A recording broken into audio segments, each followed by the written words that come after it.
Hello. Hi, everyone. Sorry for a delay. We are happy to have you here on the 7th session of Funding Continue Today initiative, and we hope you're fine. My name is Lilian. I'm from Funding Box team, and right now we are starting a webinar, How can medical solutions based on an automotive tool help hospitals?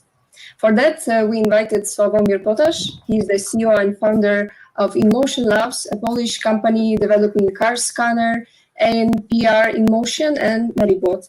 He studied mechatronic design at AGH University of Science and Technology in Kraków, in Poland. So today, Sławomir will tell us about tools like car scanner and MEDIbot. So please feel free to write your questions in the YouTube chat during or after the webinar. So after the presentation, I will read it to Sławek and he will be able to answer it. So hello, Sławek. It's really happy. We're really happy to have you here. Thank you for coming. Thank you for having me. Yeah. So you can share your presentation here. Sure. Okay. So just please give me a sec to share my screen. Okay. Okay. Yeah.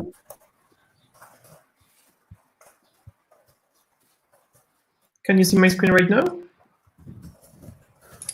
Yes, but yeah, just make a full screen and it will be good. Yeah. Great. Yeah. Thank you. So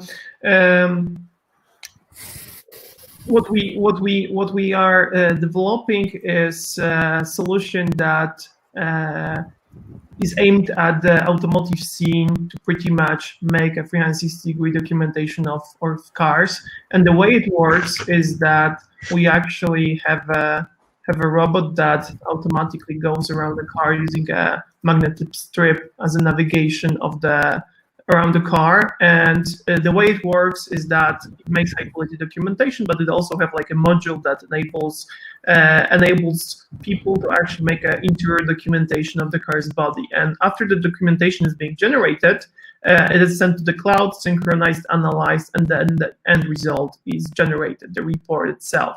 And the way it works is that it provides like a good standardized exterior view of used vehicles, as well as opened doors documentation to actually see used vehicle online. It also enables for a good looking interactive interior view, which pretty much creates some kind of nice 360-degree documentation of used vehicle. What's more, it also provides a consistent imagery across multiple used vehicles, which is great like for used car auctions and also dealerships. And this is some solution that's pretty much aimed at those high volume facilities that are processing used cars. And having this in mind, actually to get this idea somehow market validated and founded, we had a chance to be accelerated by Impact Accelerator here in Poland, which provided us the ability to actually test our idea, our solution with a company receiving our technology, which was Motoflota. This was fleet management company that was eager to know whether this solution works, how it works, and to actually do a deployment of 20 units across Poland to actually check its product viability. And having this in mind, we actually conducted a 3-month trial process that enabled us to actually better understand the product. And what we gained from the accelerator, the benefits were, first of all, the possibility, of course, to develop those 20 units, test them on the market, and having said that, to actually validate it with customers.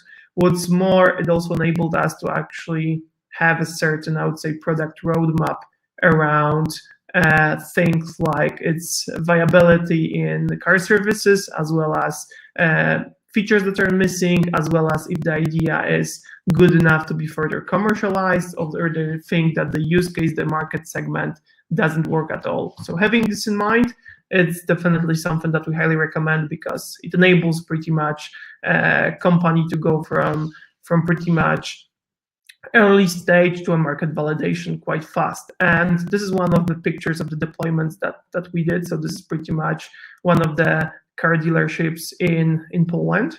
And the way it works is that the robot goes automatically around the car and provides the documentation. So after this, we've been able to secure a pilot project also with Porsche on the further, I would say, idea of this project, how it works, and actually some additional features. So it's definitely some kind of outcome also from the acceleration program that we've been able to get better market understanding. And actually, the way it works is that in Q4 2019, we've started a commercialization, I would say test commercialization with Impact Accelerator, and at the same time, we also did a POC with Porsche. And pretty much based on the feedback that we gathered, we've started development of 2.0 version in February. And pretty much this month, we've received an R&D grant for further development from the Polish National Agency of Research. And having this in mind, pretty much that was something that we've been developing, but COVID-19 happened. And what it did is, first of all, it definitely put a massive, I would say, downturn for all the economics and for small startups like ours. So we decided that there's definitely something that we could do actually around coronavirus and helping people out. So the problem that we realized back in March was that Poland had the highest percentage of medical staff getting infected while curing patients in hospitals. So to put numbers, pretty much 19%, if I do recall correctly, 19% of all medical staff in Poland got infected while treating patients in Polish hospitals.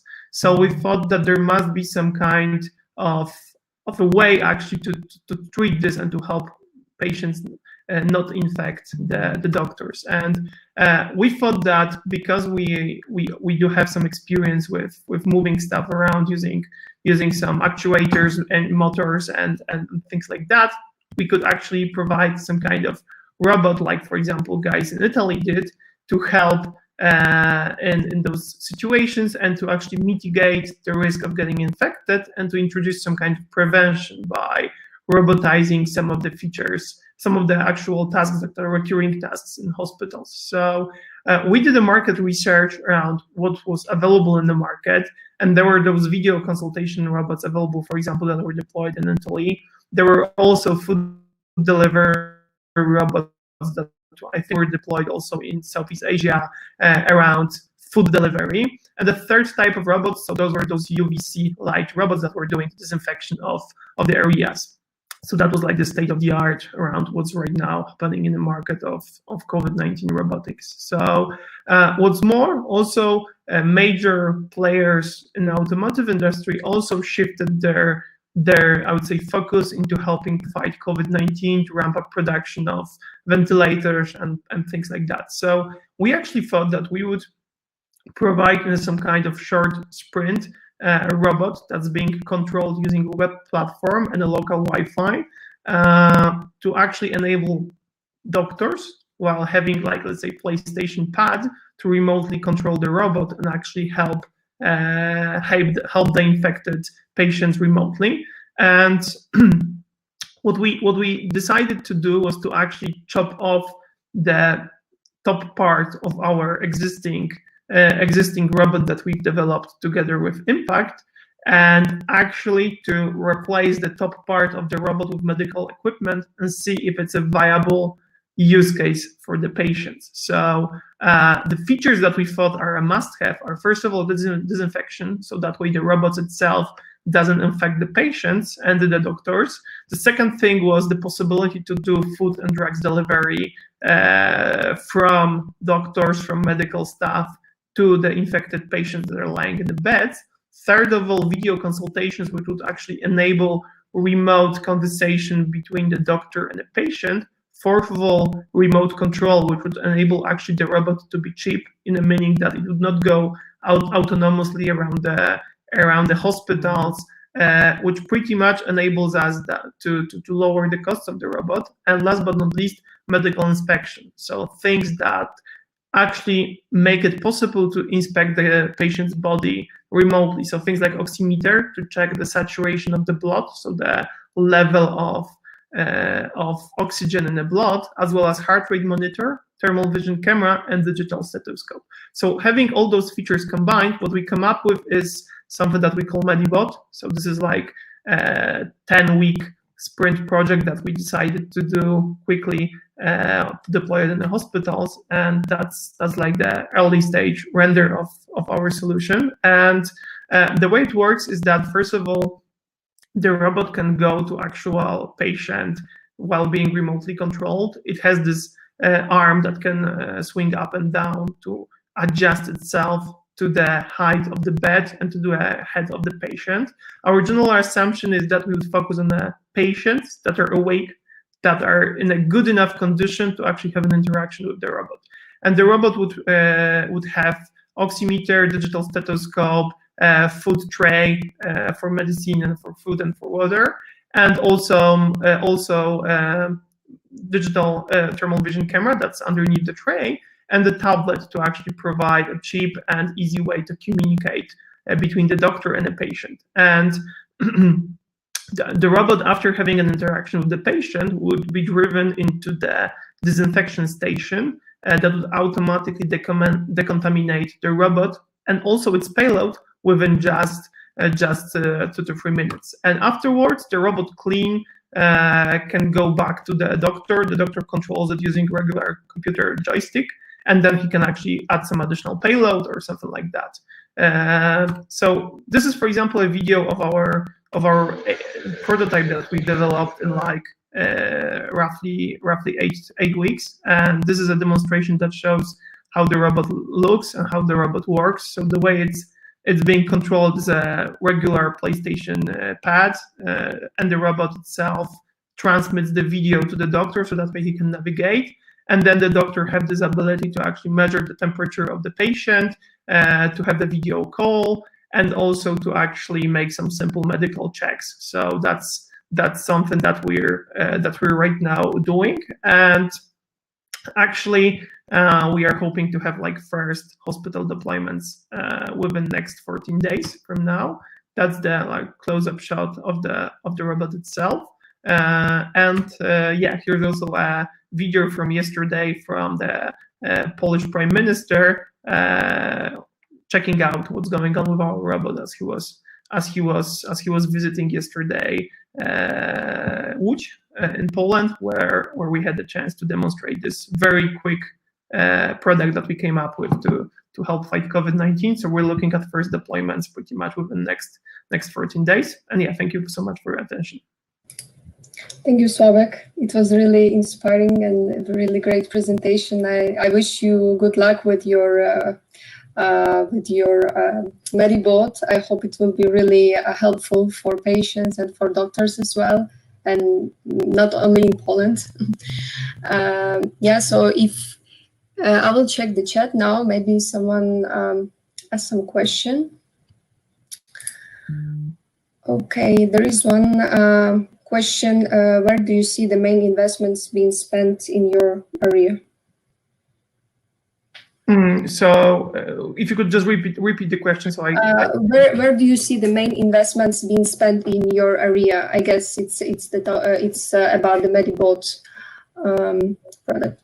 Yeah, sure. So actually, the way it works is that we've been able to secure a small investment from Polish government via exactly the same I would say program as this one, the Impact of Funding Box, to actually develop that. And the most of the investment went into actual development of the robot, and we have like zero profit margin on that. So actually, it's like with zero profit margin, and the way it was spent, it was actually on doing the prototypes, as we are doing like 3 prototypes, as well as developing further technology for that. So things like integration with digital stethoscope, and also making a remote communication between the robot itself and the laptop of the doctor.